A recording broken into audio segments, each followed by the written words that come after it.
ស្ដីអ្នកទាំងអស់គ្នាឥឡូវនេះយើងកំពុងតែស្ថិតនៅលើផ្លូវ60ម៉ែត្រសំដៅទៅពលានដេជោគឺជាពលានថ្មីរបស់ប្រទេសយើងហើយ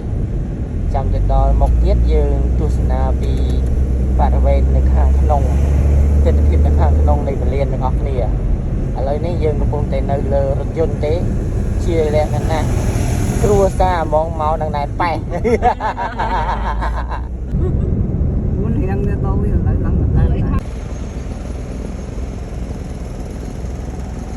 បាទឥឡូវយើងមកដល់ទីតាំងពលានថ្មីហើយទៅនេះគឺជាកន្លែងដាក់អ្នកដំណើរចុះហើយសួរគេបញ្ជាក់តិចទេពេលយើងឡើងទៅចុះបាទអត់ចេញទេអត់ចេញចំបត់មក free new custom wow very cool anh đông đây sao áp lên អូនោះក្បាច់រំដួលណែនៅខាងឆ្វេងឯsao oh my god ក្បាច់រំដួលខាងឆ្វេង wow លើហ្មងអូយលើកទី1 ពលានអ្នកហាន់ជីទាំងអស់គ្នាខ្ញុំផ្ញើទស្សនីយភាពតាមវីដេអូ អូ ទៅណែក្បាច់រំដួលហើយតវល់ហ្នឹងគេធ្វើក្បាច់រចនាមានខ្យល់ចេញខ្យល់ចូលពលឺចេញពលឺចូលហ្មងពេលថ្ងៃហ៎លក្ខហ្នឹងអាចារ្យ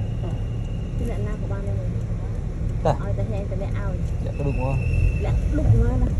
នេះកន្លែងចំណតទម្លាក់អ្នក Oh my ដើរ god ធ្វើដំណើរ សាណាស់ណែខាងលើចូលលេងដាក់ចូលដាក់គ្នាចូលអីចូលមិនដល់កន្លែងហ្នឹងឯងដូចជិះ1ម៉ោង ថ្ងៃនេះគឺយើងជូនដំណើរខ្ញុំហ្នឹងមកជូនដំណើរបងស្រីក៏ដូចជាបងថ្លៃទៅកូរ៉េវិញចឹងហើយយើងមកដល់ពលានថ្មីវ៉ាវអែមណាស់អ្នកទាំងអស់គ្នាមើលតាមទូរស័ព្ទមិនសូវជាដឹងថាវាអស្ចារ្យប៉ុណ្ណាប៉ុន្តែបើយើងមើលតាមធាតុពិតនៅខាងក្រៅភ្នែកគឺអស្ចារ្យមែនទែនយើងលំហូរខ្យល់នៃការសាងសង់ពលាននេះគឺខ្យល់អាកាសល្អឈរប៉ុណ្ណឹងក៏មានអារម្មណ៍ថាត្រជាក់ហ្មងត្រជាក់ចេញពីខ្យល់បរិយាកាសខ្យល់ធម្មជាតិហ្មងបាទឥឡូវយើងមកដល់បានសម្រាប់ហើយមកដល់ពលានថ្មីហើយកំពុងតែរុញវ៉ាលីចូលទៅក្នុងហើយយើងមកដល់ហើយនេះបងធ្វើបងផុសខ្ញុំហៅអាហៀបងជីដូនមួយគាត់ជូនមកគាត់យកឡានគាត់មកជូនចាយខ្ញុំទៅចូលពលានលក្ខណៈស្តង់ដារអន្តរជាតិហ្មងគឺនេះច្រកទី1ស្ថានីយ៍ចេញនៅដំណើរហើយចូលក៏តាមនឹងដែរ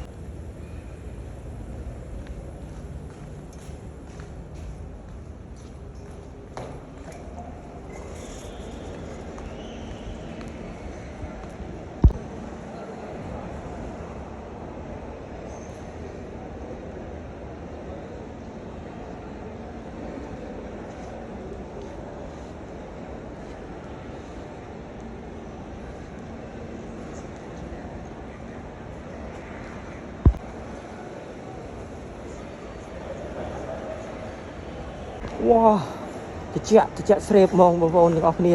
យើងមកដល់មានអារម្មណ៍ថាមានផាសុកភាពហ្មងវ៉ាកប់សេរីរីមើលក្នុងទូរស័ព្ទក៏សើអស្ចារ្យពេលអ្នកដែលទាំងអស់គ្នាមកដល់ទីតាំងហ្នឹងគឺពិតជាអស្ចារ្យមែនទែនពេលវេលាម៉ោងថែជើងយន្តហោះទៅឡើងចុះមើលតាមត្រាងនឹងបានទាំង LED បង្ហាញពីស្ពតនេះកម្មធំឡើងត្រជាក់ភ្នែកហ្មងហើយមិនមែនមានតែមួយទីតាំងហើយមានច្រើនទីតាំងអូនេះកំពូលប្រុសស្អាតកំពូលហើយឡងកវីដៃបាទនេះគឺជាកន្លែង check in អូទីតាំងទលាយធំទូលាយគឺពិតជាមានផាសុកភាពហើយនឹងយើងអាចទទួលបានតាន់ពេលតាន់វេលាសម្រាប់អ្នកដំណើរមានច្រើនអញ្ចឹងអានេះគឺជា LED ដែលបង្ហាញទាក់ទងទៅនឹង សម្ភារៈក៏ដូចជាអាវុធដែលត្រូវបានហាមប្រាមអត់ឲ្យយកចូល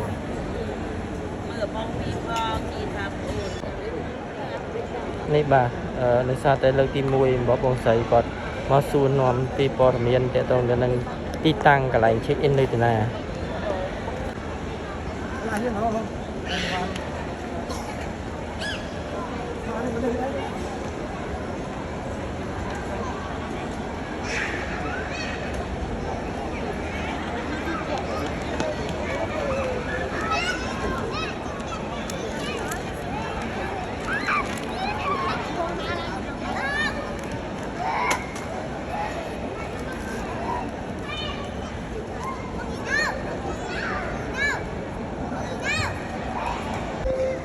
បាទនេះហើយគឺជាកន្លែងព្រះពុទ្ធរូប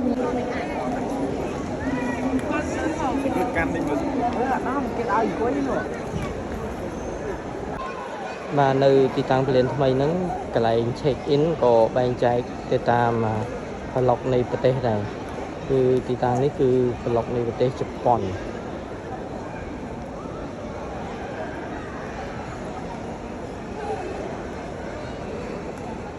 អ្នកធ្វើដំណើរទៅប្រទេសជប៉ុនមក check in នៅទីតាំងហ្នឹង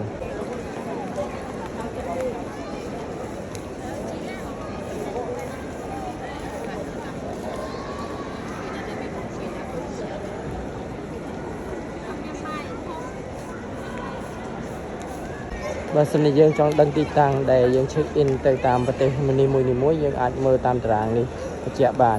ហើយគេនឹងបញ្ជាក់ប្លុកហ្នឹងគឺមានអក្សរផ្ដើមដោយអក្សរ A B C D E F G ពីមុខអញ្ចឹងទៅអញ្ចឹងមានន័យថាយើងអាចទៅដល់កន្លែង check in ផ្ដើមដោយអក្សរ A អក្សរ B អក្សរ C អញ្ចឹងទៅ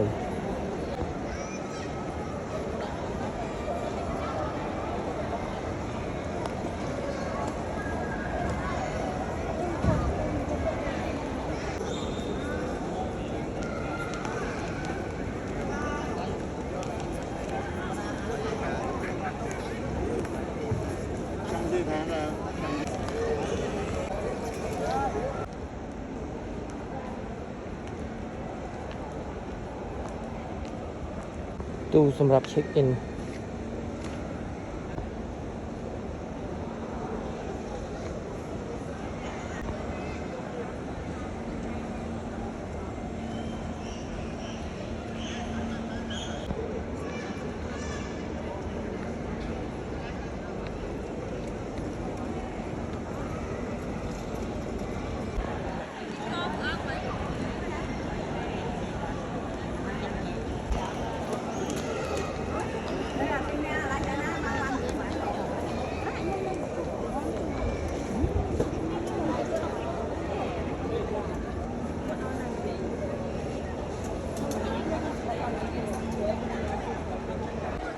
បាទហើយនេះគឺជាទីតាំង check in សម្រាប់ទៅប្រទេសចិនដោយសារតែចាយខ្ញុំក៏ទៅទិញសបុតចុះដូរជើងយន្តហោះនៅចិនអញ្ចឹងហើយក៏ check in នៅកន្លែងទីតាំង check in សម្រាប់ទៅប្រទេសចិនសិនហើយទៅដល់ចិននោះបានយើងមានការ check in មួយតង់ទៀត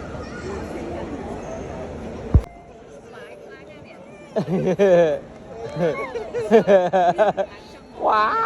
วจะไปเรือจริงๆเนี่ยกระดูก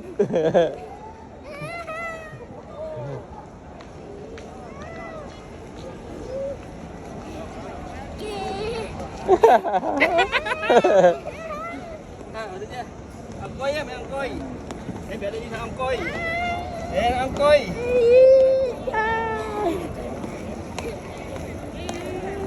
thế nàyទៅទៀត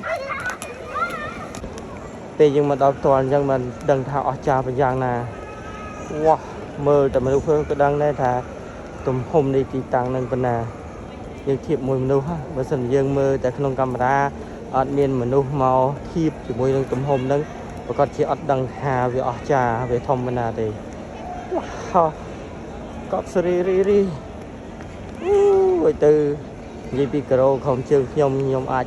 ពវល់ខ្លួនមកជុំបានដោយ smooth ព្រោះតែសារតែវាល្អមែននេះនៅពីខាងក្រោយព្រះពុទ្ធ ឥឡូវនេះកំពុងតែព្យាយាមហៅទីតាំង WC ប៉ូលីសតែយើងតែអត់ស្រួលប្រកាយពលបាទនេះគឺច្រកចេញពីបន្ទប់ទឹកទៅវិញ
បាទឥឡូវយើងធ្វើដំណើរចេញទៅវិញហើយដោយយើងធ្វើដំណើរទៅទីតាំងកន្លែងស្នាក់នៅវិញហើយឡើងទៅមិញហ្នឹងឡើងបានតែបងថ្លៃទេព្រោះដោយសារតែគាត់សវត្តវីសាហ្នឹងគឺគាត់ជាជនជាតិកូរ៉េហើយវិស័យគាត់ជាជនជាតិខ្មែរអញ្ចឹងពេលណាដែលគាត់ទិញគឺគាត់ត្រូវទិញ2តង់ទិញមួយគឺសវត្តពីខ្មែរទៅប៉េកាំងហើយសវត្តពីប៉េកាំងទៅកូរ៉េមួយទៀត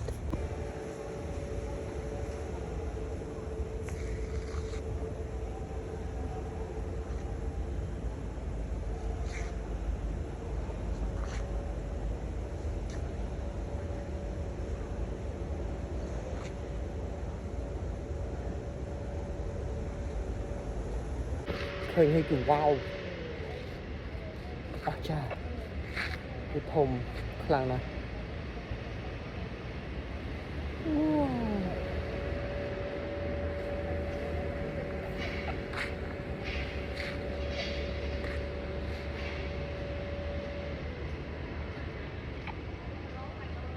អូ